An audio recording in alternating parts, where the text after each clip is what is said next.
뭐 그 과정이 어떻게 되나? 아까 그 질문도 있었어요. 그쵸. 일단 여러분들이 입학을 하게 되시면은 네. 수의예과로.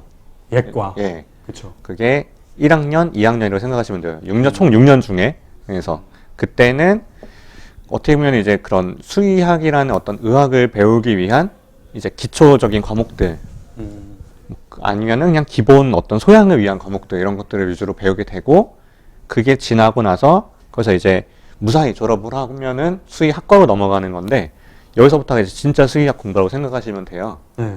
그래서 뭐 학교마다 조금씩 그런 커리큘럼 차이는 있는데 처음에는 가장 기초적인 회부학, 뭐 생리학, 생화학 뭐 이런 것들 위주로 이제 어떻게 보면 또 수의학의 가장 기초적인 것들을 네. 배우게 되고 사실 뭐 약간 저희 학교 좀 기준이기는 한데 그래서 처음에 이제 그런 거 배우다가 2학년 때는 이제 예방 쪽이라고 해서 이제 수의사가 할 수 있는 의학적인 부분 말고도 네. 그러니까 수의학적인 부분 말고도 이제 다른 이제 여러 가지 것들이 있는데 공중보건학이라든지 공중보건학은 이제 그런 국민의 건강을 다루고 있는 어떤 이제 부분들 그래서 뭐 그런 것도 배우고 그 다음에 이제 마지막에 3학년 돼서는 정말로 이제 임상적인 거 뭐 내과, 뭐 외과 뭐 이런 과목들 위주로 많이 배우게 되다가 또 이제 저희 학교 같은 경우 이제 4학년 되면 이제 실제로 병원 실습을 1년간 해요.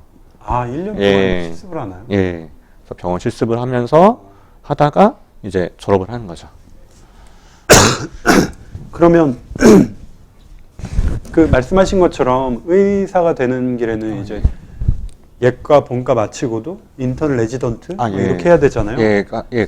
맞아요. 그 이후에는 이제 저희는 사실 이제 의대처럼 저희가 완전히 이렇게 법제화돼서 꼭 이렇게 하면은 전문의 가고 이렇게 이걸 따면은 전문의가 되고 이렇게 코스가 쭉 나눠져 있진 않아요. 그래서 실제로 뭐 전문의 자격증이 나온다든가 하는 건 아닌데 저희 같은 경우는 이제 다 개인 선택이에요. 내가 현재까지는 나중에 이제 뭐 제도적으로 바뀔 수 있는 부분도 있긴 하겠지만 현재까지는 내가 난 좀 더 내과를 공부하고 싶다. 졸업하고 나서 내과 대학원에 가서 내과를 계속 공부하는 거죠. 아, 그리고 난 외과를 좀 더 공부하고 싶다. 그러면은 외과 대학원에 가서 외과를 쭉 공부하는 거고요. 아니면 나는 바로 현장에 나가서 예를 들어 이제 네. 바로 병원 근무를 하면서 이런저런 나는 혼자 다양하게 공부를 해보겠다. 저처럼 이제 졸업하고 병원에 취직을 하는 거고요. 그러면 그래서 예과, 본과 마치고 바로 그 자격시험 보고 나서는 바로 진료 들어갈 수 있는. 저 진료 볼 수 있는 그런 법적인 어떤 지위를 얻게 되는 거죠. 그렇구나. 그러면 대학원을 가려면 보통 연구 쪽을 하기 위해서 가겠네요. 그쵸. 근데 그러니까 대학원도 이제 좀 더 이제 연구 쪽으로 뭐 하고 싶어 하는 분들도 계시긴 한데, 요새 추세는 대부분 다 이제 졸업하고 나서 좀 더 나은 진료를 보기 위해서 실제로 이제 병원에서 근무하면서 그 내과 쪽 케이스를 많이 보면서 뭐 공부를 한다든가 아니면 외과 쪽 가서 수술하는 걸 계속 보면서 공부를 한다든가 하는 식으로 나중에 그런 사회로 나가서 그쵸. 이제 결국 동물병원 근무의 연장인 경우가 많아요. 그래서 이제 좀 더 그쪽 학위를 따고 나와서 이제 병원에서 이제 진료를 다시 보는 거죠. 좀 더 좋은 진료를 보기 위해. 그렇구나. 예. 어떻게 좀 궁금한 게 해결이 됐나요? 또 궁금한 게 있나요? 인턴 레지던트 그게 그런 개념은 없다. 정확히 정해져 있는 건 아니지만 내 선택에 의해서 원하는 분야의 공부를 더 할 수 있다. 예. 이렇게 이 정리가 될 것 질문이 같아요. 또 나왔네요. 임상대학원 석사. 예. 이게 실제 현장 필드에서 많이 도움이 되냐고. 예, 굉장히 많이 도움이 되죠. 예. 그냥 본과 마치고 바로 하는 것보다는 훨씬 나은가 봐요. 예. 약간 그 차이가 있는 것 같아요. 아무래도 내가 그러니까 수의사가 되기 전이랑 후랑은 책임감의 차이가 생겨요. 내가 아직 수의사 되기 전이고 학부생이에요. 내가 대학생이에요. 그래서 수업을 듣고 있으면 사실 물론 내가 하고 싶은 공부긴 하지만 그래도 뭐 친구들이랑 술도 마시고 싶기도 하고 좀 더 이제 놀러 가고 싶기도 하고 시험 막 좀 귀찮고 막 스트레스도 있고 하는 게 있긴 하겠지만 이제 막상 내가 수의사라는 자격이 생기고 진료도 투입이 되면서 실제로 그 현장에서 일을 하다 보면은 아무래도 좀 더 이제 공부라는 게 더 집중하게 되죠, 사실. 이제 그런 부분이 생기기 때문에 그래서 이제 졸업하고 나서 그런 식으로 대학원에서 공부를 더 하는 게 좀 큰 도움이 되는 경우가 많아요. 보통 수의사 쪽으로 확실히 뜻이 있고 이러면은 대학원은 좀 저는 추천하는 입장이에요. 예. 좋네요. 근데 고생할 건 좀 각오해야 되고 좀 많이 힘들죠, 아무래도 막. 예. 쉬운 공부가 아니니까. 그렇죠. 생명을 다루는 거니까요. 그 그러면 해부 어디까지 해보셨나요? 그냥 그 개 한 마리 다 하는 거예요. 그냥 여기저기 다 해서 실제로 이제 개만 하셨나요?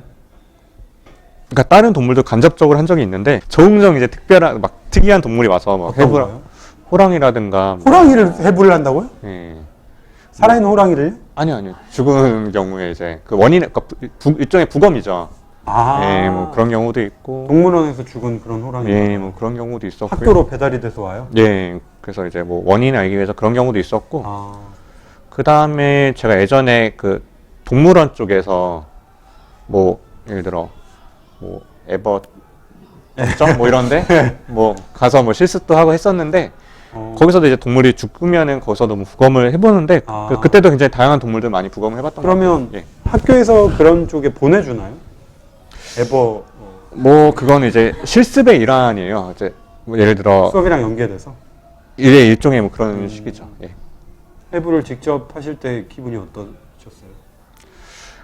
일단은 뭐 신기하기도 하지만 어쨌든 제 뭐 어쨌든 부검을 한 적이 많기 때문에 그냥 궁금한 거죠. 얘가 어디가 안 좋은 걸까 하면서 막 왜냐면 탐구적으로 수의사- 사실. 예. 준비하시는 분들 중엔 또 그게 걱정인 분들도 있더라고요. 이게 막 해부하고 막 피 보고 어쨌거나 막 째고 막 심장 꺼내진 않나요? 뭐 꺼내서 보죠. 실제 그쵸? 심장을 보기도 하고. 그런 예. 거 하는 게 저는 동물들은 너무 좋은데 이거 너무 무서워요 하는 경우 있는데 근데 실제로 하면 그렇게 필요한 무서운가? 과정이에요. 그게 없이 해박적 지식이 없이 나중에 진료를 보는 게 쉬운 그쵸. 사실 저는 뭐 힘든 일이기 때문에 필요한데 다들 막 그런 걱정 많이 하시는데 실제로 제가 이제 학교 다니면서 보면은 네. 여자분들도 많으시잖아요. 더 잘하시더라고요. 막 아, 그래요? 막 어떻게 하면 해맑게 막 해맑게 막 많은 난못 볼 것 같아. 막 창 이렇게 막 들고 다니고 막 들고 다녀요?